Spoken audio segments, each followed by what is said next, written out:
Welcome to a new edition of the Famous Interviews with Joe Domino. On this episode, we talk with life advocate, accelerator, and crowned the original goddess, Jenn Drakes. She is always leveraging her innate gifts of writing and speaking. She influences others to have a healthy sense of their worth and uses that energy for purpose-driven actions that positively contribute to themselves and their communities. Her credentials and achievements demonstrate that she practices what she teaches. She is a mom to 4 young adults, has a book called Aladdin Carpets released on Amazon. She's the host of a podcast called Arrays of Living, which can be downloaded on major platforms. She's got a great story. Enjoy the interview. Thank you for taking a minute out, and I want to start off our conversation with kind of the global elephant in the room, which has been COVID. We've gone through a pandemic for the last 3 years. The world's opening up. How did you survive that time period, and how has it changed the way that you live your life and conduct business now? Well, COVID definitely got me to pause. I had been in a routine or a space of my career where I was a road warrior. So I was always on the road. Home was a place to come out, kind of just come, breathe a bit, lean down, deal with, transition your role to that of parent or whatever, deal with all of those things. And what COVID got me to do was stop, actually stop, and really look at how I was using time, what I was doing. Was it enriching me? Was it serving me best? And really choose me in a much more fundamental way than I'd ever done before. And I see COVID as a blessing on the world, including myself. Yes, we, even in my family, we lost loved ones, and we saw many people hurting and suffering and all of that. Cannot deny that and pay that the homage that is due. But at the same time, the gift it gave us was a moment to breathe. And boy, what did we discover when we breathed? When we allowed ourselves to breathe, we actually regained much of our humanity. And we were able to say, I'm not fulfilled. I'm not loving what I've been doing. I'm stuck. I'm in a rut. And what can I do about it? And that was the blessing. So to answer the other part of your question is I worked on me. I up-leveled. I wrote a book. I got in touch. With my, what I call my God spark. And I said, this is where I want to go. I had already started it, but this was where I could now say, this is where I want to go and embrace it. And some people would say, claim your throne, claim whatever, but really do it with a gumption that I could run after. And man, have I not looked back.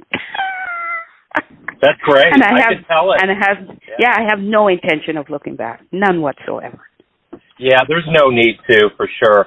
So I'm curious, I want to kind of boil down exactly what you do for a living. So I'm going to put you in front of a bunch of third graders at a career day. And one of the kids looks up at you and asks, what do you do for a living? How do you answer that child? I see your magnificence, and I teach you to see your magnificence. And then I teach you how to let it shine. That's wonderful. So when you were in the third grade, what did you want to be when you grew up? I wanted to do exactly what I'm doing without knowing I was going through the teachings to do exactly what I'm doing. I had, at a young age, I had a hard young age. Like I was one of those, 7, 8, 9-year-olds dealing with a lot of dysfunctional crap around me. And really questioning how, we were church going, and I heard at one sermon after another, God loves you, and I questioned that for years, right? How is it possible God could love me and put me in these types of situations? What is this thing called God? But not realizing that was the journey I needed to be on, and was deliberately on to really do this type of work and understand what pain and, and suffering and limiting beliefs and not feeling comfortable in your own skin and getting to comfort in your own skin. I understand that journey very, very well. And that's why I can, my niche is youth and young adults, because I was those youth and young adults that trying to figure it all out. And they really need lights that are able to let them know they can figure it all out. And man, what a beautiful thing when they do. So let's get to the core of who you are. Tell me a little bit about where you were born and raised and how some of these seeds early on got to you. You obviously give a lot of yourself. How did these seeds get planted to grow into who you are today? Well, I was an immigrant. So I grew up in the islands. Like, I was born in the islands. I didn't grow up in the islands. I was born in the islands. Came up at a young age, 7 years old, immigrated to North America, and grew up in North America.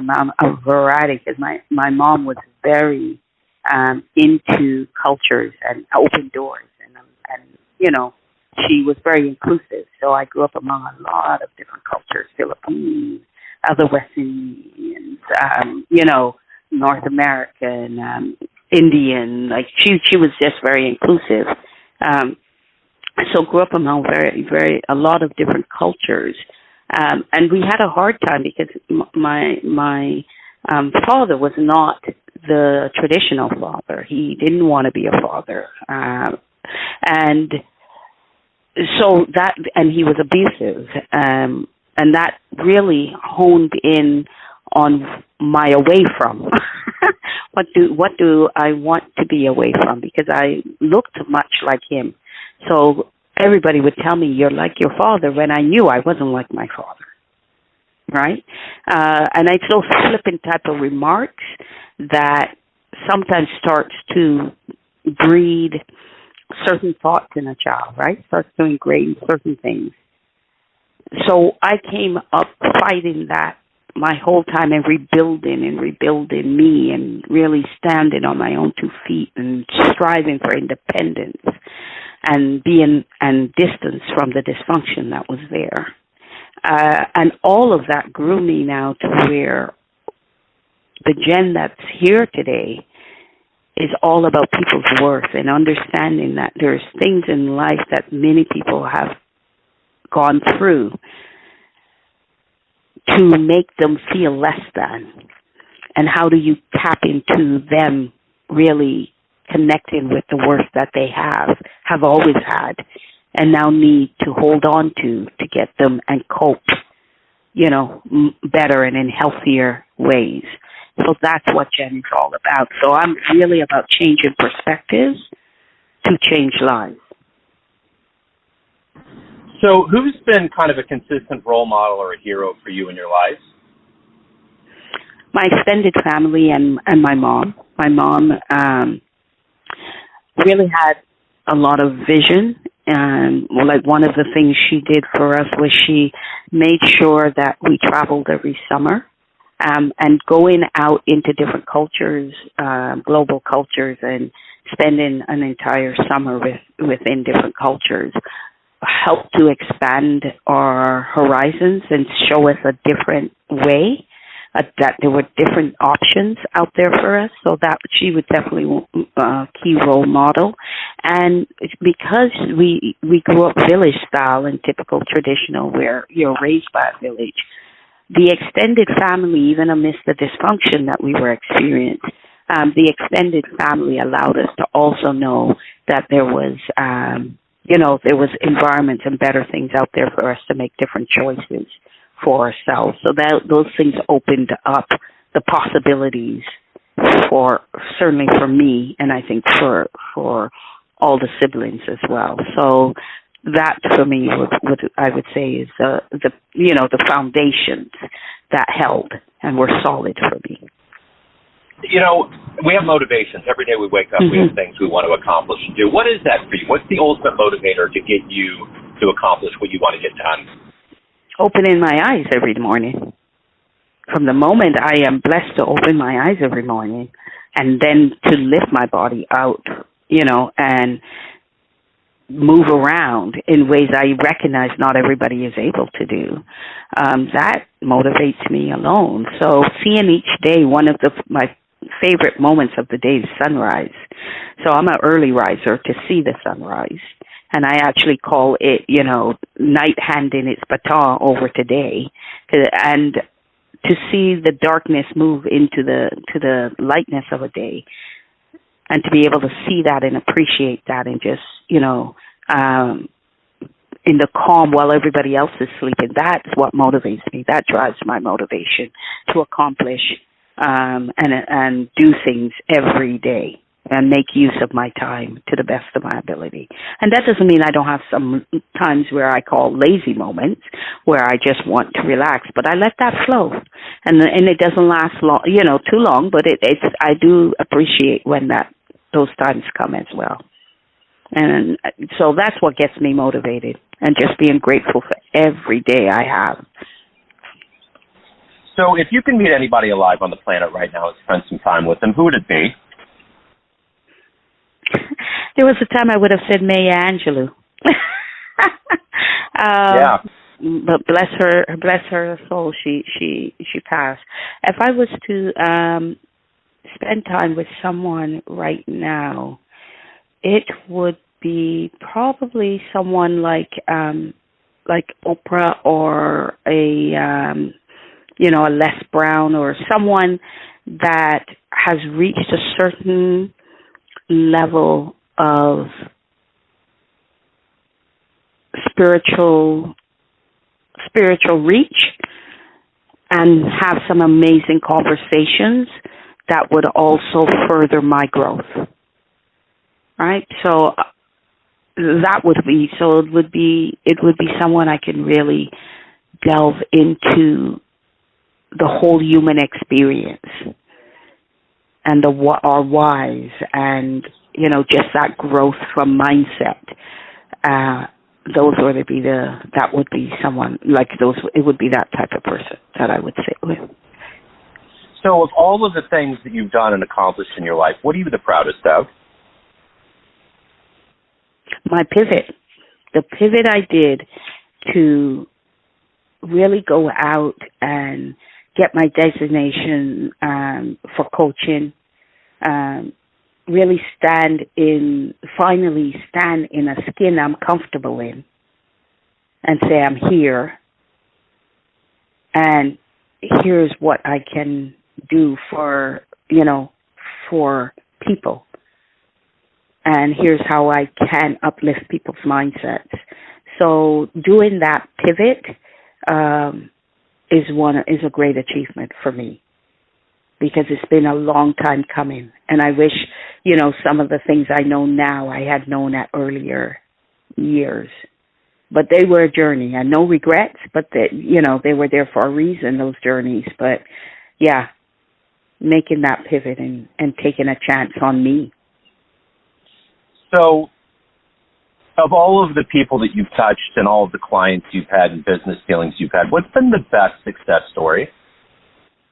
Getting teams. I'm all about up-leveling our mindset and looking at things differently. And in my prior career, I was in management consulting, really problem-solving, some business things from a technology standpoint, from a team standpoint, and all of that.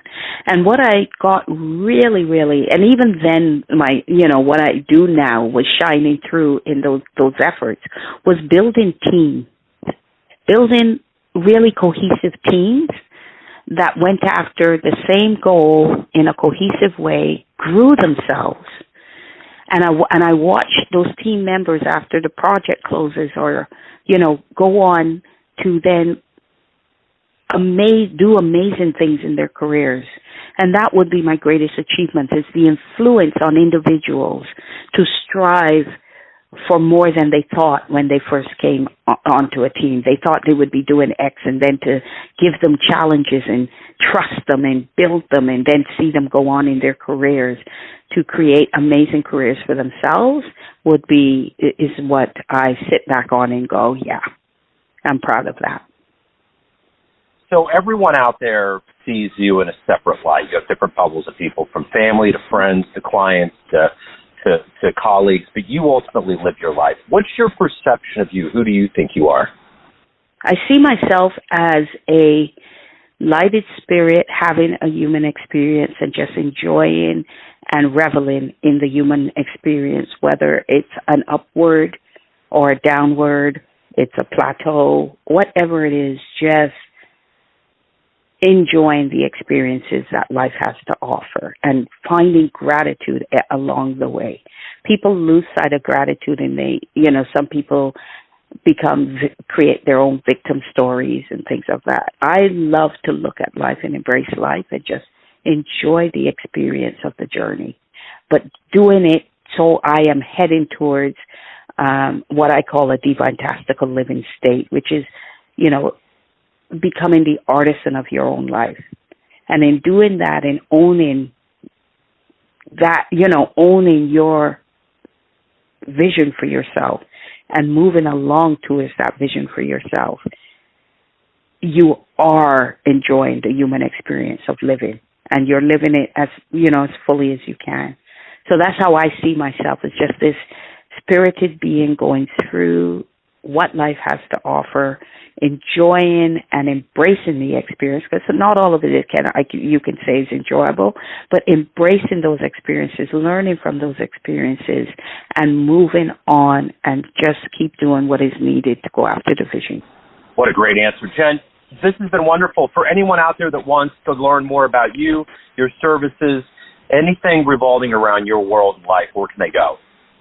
They can go to my website, jenndrakes.com, and that's Jenn with two N's, Jenn, Drakes, DRAKES.com,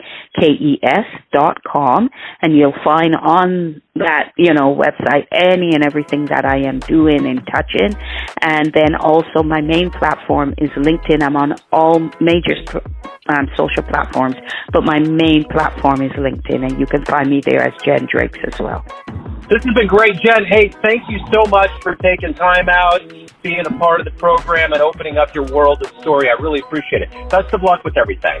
You as well. Thank you so much for the opportunity. Thanks for tuning in to another famous interview with Joe Dimino, where we cover the world of art, literature, business, spirituality, music, and more from around the globe. If you want to hear more interviews, visit the Famous Interviews with Joe Dimino channel on YouTube. Find us on Spotify and Apple Podcasts. Thanks again for listening, and until next time.